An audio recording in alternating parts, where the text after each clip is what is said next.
Alright, so I was going on the highway, coming home. I was going about 65 miles per hour, and there was a car that was driving significantly lower miles per hour than that, and I wanted to go around them, so I pressed my overdrive button and accelerated, and ever since I did that, this is the noise that has been occurring.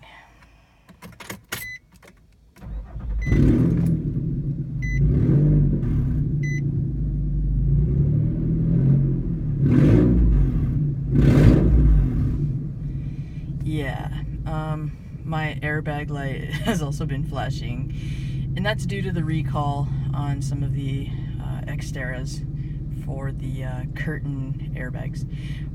But anyway, that's beside the point. And so now I am on my way to the mechanic to see what this issue is.